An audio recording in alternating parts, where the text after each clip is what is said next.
Holy yellow sleeve attack, Batman. I meant hi. My name's Greg Peloquin, also known as G. Pelly. And he's being joined by Joe Naseef, a.k.a. JoJo. Are those like beehive sleeves? Like honeycomb? They do look like honeycombs. Oh. Well, I mean, sleeves probably aren't that bright. Just the camera makes them look that way, I would think. Yeah. Oh, no, are they? They're really that bright. Wow. I heard somebody was driving and slowed down because they thought it was a yellow light. Yeah. The best way to describe those sleeves is loud. Okay, so anyway, let's talk about the decks a little bit here. We mentioned this on the stream a little bit, but Dillon is playing Esper Control. Right. Complete with Sphinx's Revelation, Drug Skull Reaver, some Planeswalkers, some Wraths, etc. And Caleb Myers is on Grixis Aggro. As you can see, he's coming out starting with the Schrammkirk Noble. Yeah, it's the same list he played last week. Yep. He's got it's a almost mono red with a slight splash of blue for Tandem Lookout and Syncopate. Yeah. And the black is for Rectus Return out of the board and Olivia, and he also has some Jaces in the board for control. Yeah, he also has Thundermaw Hellkites, which just kind of is his top end finisher. Yeah, we know the most noteworthy feature who we pointed out was okay, Dillon. It doesn't work. It's a human. That is a human. He's trying to flash in the Stepcaster Mage as an ambush viper to block. However, there's a little clause on. A little clause on. On the Noble, it says can't be blocked by humans, and Snapcaster Mage is a human. And then, just to punish him for playing the Ambush Viper, Caleb shows him the Bonfire. So there's a detention sphere from Dillon Day. Go ahead and threw the dice off. A little frustration. Well, I like that turn 3 Bonfire because if Caleb knows what he's playing against, you're not going to have a whole ton of targets for that Bonfire going forward. Not at all. So I mean, you can get Lingering Souls tokens later on. And a few Planeswalkers. It looks like Caleb's throwing in his hand anyway, so that's perfectly fine to do that. And here comes Thundermaw Hellkite. Now, of note, Dillon has no counterspells main deck or side. I don't think he has any. What kind of spot removal is he running? He has Tragic Slips and some Wraths and Detention Spheres. Well, he needs the Supreme Verdict like time now, and he does. There he goes. Yep. So we were pointing out earlier, Dillon has 3 Sphinx's Revelation, 4 Terminus in the deck. When in reality, I think he should be 4 Revelation, 3 Terminus. Right, especially since he's already playing Supreme Verdict. That's enough Wrath effects, and by cutting the Terminus and adding the Sphinx's Revelation, you will most likely draw into the card that you need, the card that you've cut anyway. So yeah, so looks like Caleb's setting up for the really sweet combo. Looks like he's Miracle Terminus here. What else would that be? He's looking at it. If it was an Entreat, you wouldn't be thinking about it. He says it would Entreat in the deck. Yeah, it's Terminus. Yeah, if it was an Entreat, he wouldn't be thinking about it. You just slam it. Yeah. So it looks like all that's left in his hand is a. I saw a Glacial Fortress and something else. I didn't see their card. I thought there was a solid blue card in front. That's a Thundermaw. Hey, he's getting in there. Getting in there. Dillon drops Dillon's down to 7. So it looks like he's going to find something fast to get out of this. Revelation it was a Revelation for 2. Okay, so yeah, Dillon's still very much in the back foot. You need to find something.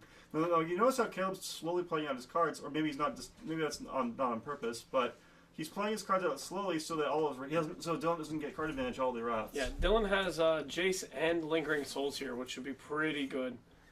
Yeah, so he's gonna -2 Jace, I would assume. You can +1 it here, and then that way he takes 3 hits from 2 hits. Yeah, 3 hits from the Hellkite to kill you. But he's going +2 it, and that's pretty miserable. Sorin, if we take that Sorin.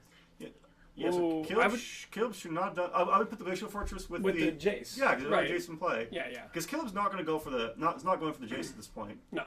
He's going directly. You mean Dillon wasn't going for the Jace? No. I mean Caleb is not going to attack the Jace Oh anymore. no. So it makes way more sense to put the land with the Sorin. Right. Or put the land with the Jace. So right, with the Jace. Yeah. So I think you just gave Dillon a free card there. Now whether or not that ends up mattering remains to be seen. But another Hellkite from Caleb here would be pretty nice. I think Caleb has a Bonfire in his hand. He does. So he's got Bonfire. You can Bonfire for 2 here, clear out the Jason, kill the tokens, put Dillon to 7. Or you can do the full 3 and put Dillon to 6 and then put him to 1 with the... Yeah, that's what he's going to do. Yeah. So that's why that turn 3 Bonfire earlier made sense, because he has no one in his hand. Yeah, and I don't think... he's not going to attack the Jace. He's not going to redirect the damage to Jace. He's just going to attack. Yeah, actually, I don't think you could kill Jace if you wanted to. I think that's what he's debating. Yeah. So we're clearing out the Stooges here. You could actually kind of kill Jace, just because it makes sense, because you're gonna put Dillon to... It'll take to another attack from the Hellkite anyway. Okay, so just kill Jace. Yeah, that's what he does. Yeah, and then attack for 5. Yeah, that's fair. You give Dillon less chances to find cards. I like that play. That seems very correct to me. Excuse me. And it looks like Dillon has a ton of lands here. Flashes back Lingering Souls. Yeah, it was almost in stereo there. Yeah. It looks like lands in a Sorin. So play Sorin. Yeah, get the Sorin down there. Now, Sorin makes a 1/1 lifelinker? Yeah, black vampire lifelink. Okay. So now he has a lifelinker. Mm-hmm. Right. Now, I'd like to point out in our featured match table, there are tokens readily available for the player's use, so they don't have to use dice like this. Yes, it's... So Dillon would do well to use those tokens in the future. Makes the game state much easier to understand. And these dice aren't very good when if you tell if a token's attacking or not. That's a Hellrider. Oh, no, it's Olivia. That's Olivia. That's enough to shoot both of those guys and then attack. Yep, and Caleb sees it. Boom. Boom, and... Attack you for 5. You're out of here. Alright. So that went fast. And that's what Caleb's deck is pretty much designed to do. It just plays the best of the Grixis aggro guys and, tops off at Hellkite. Yeah, you'll note again, as long as Caleb's not overcommitting the board, Dillon's not, those wraths are going to be like big, clunky, expensive spot removal spells. Right, which, he Terminus the Tandem Lookout. Alright, so let's talk sideboard here. Sideboard, there's Azorius Charms, which are great in this matchup, so Azorius Charms should come in. Probably I can see Divine Deflection being good too. Yeah. And maybe Detention Sphere if that's what you want to do. So maybe 7 cards. What would I cut? Is the question. I think I cut Tragic Slip. Yeah. I mean, the only real target that he has is the Stromkirk Noble. Other than that, like, is something going to be dying and you be Tragic Slipping in the same turn? Right. So I think that's a definite cut. Okay, that's 2. What else would we cut here? Possibly the one of Entreat the Angels. It's just variants. Okay. I can get behind that. Maybe cut a Terminus. And maybe I don't know. How good is Tamiyo in this matchup? I don't think Tamiyo's that good. Like, so I can see letting Tamiyo go too. Yeah, letting Tamiyo go is fine. It just dies to like Hellrider as he's getting hit by like 5 or 6. I agree. Points of damage. So Azorius Charm, Divine Deflection, possibly. I'm not sure what trouble. Yeah, so then maybe Detention Sphere. That's what he's going to run to. Yeah, I definitely think Azorius Charm though. Yeah. On Caleb's side, he's probably going to bring in the Slaughter Games to name Sphinx's Revelation because that's the only thing that really keeps these types of decks in the game. Right. That's what looks like. That's what he's doing. Yeah. And remember, I mentioned a couple weeks earlier, like the thing I say, but I pointed out a few weeks ago how there are a couple situations where I feel Slaughter Games is appropriate, and one of them is to beat Sphinx's Revelation. Yeah, I think so too. Absolutely. That's one of the times I could see wanting to play the card. Now I don't remember what exactly is in Caleb's Cyber. We did see Slaughter Games. He has Rakdos Returns, and Rakdos Returns is really powerful in this matchup too. So he'd probably bringing those in. Do you think Rakdos Return is a way to I don't want to say counteract, but like interact with Sphinx's Revelation? Like, I'm going to Rakdos Return before you can get to Sphinx's Revelation. Yeah, and you can also just pick off Planeswalkers too. Yeah.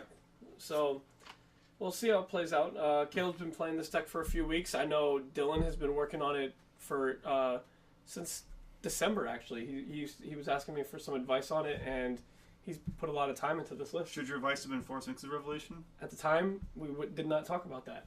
So, well, and Caleb's playing this. I think this is the 4th week he's put this list now. Or 3rd week because he gave it to Josh Evenson last. We featured that match where Josh Evenson. The week he had it, and Caleb liked what he saw and picked up the deck for himself. Yeah, Josh told Caleb that it was really fun and it was really good, and Caleb played it the following week and just had a blast with it, so he decided to play it for this top 8 competition. Now, the top 8 competition, for those of you who don't know, Northwest takes its top 8 players over the course of 12 weeks from Friday Night Magic, and they have a prize pool where first place will get $300, second place gets $200. They have prizes for pretty much everybody that plays. Yeah, they have random drawings as well. And random drawings. And so it's a really good incentive to come on down and play every week at Northwest and be part of the top 8. The Elite 8. Well, it's to reward consistent play. Right. It's not necessarily just somebody who wins every week. It's people who participate every week. Yeah. And it's like they do point system where 3 points is 3 points for a win, 2 for a draw, and 1 just for playing. Yeah. So anyway, let's get back to the match here. I see both players kept. And Dillon cycles Azorius Charm. Now, unless you're missing land drops, I'm not sure that's what you want to be doing. Yeah, it looks like he has 2 more lands. So I would hold the phone on that for a couple of reasons. One, so you can cycle it, so you can hit a Miracle Terminus later. Right. And 2, what if Caleb plays like a Hellkite or something you want to put on top of his library? Yeah, absolutely. I don't like just pulling the trigger there and waiting. So Lingering Souls from Dillon Day. Yeah, and the thing is, like, because Thermal Hellkite's seeing so much play right now, I don't think Lingering Souls is very well positioned anyway. No. It's not really what you want to be doing. And Bonfires could be coming back into play. Yeah, Bonfires and Hellkites are in a lot of the red decks now, and we can see... Oh, there's a Hell Rider. Yeah, but wouldn't it be nice to have that Azorius Charm now? Right? He snaps off a block there.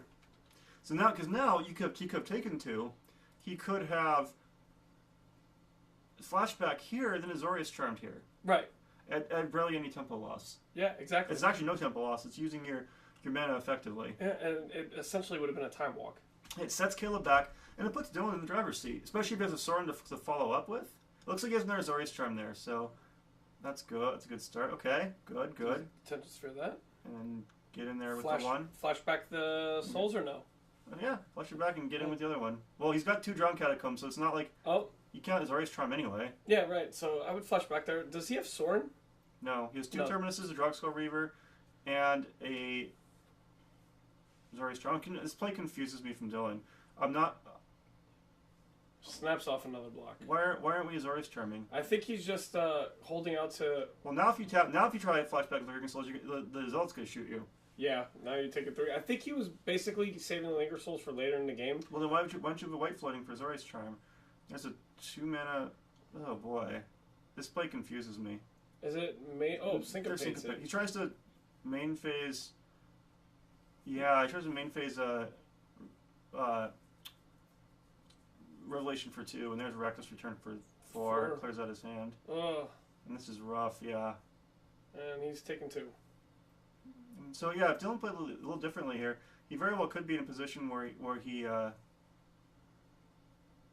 could very well be in a position where he could be racing.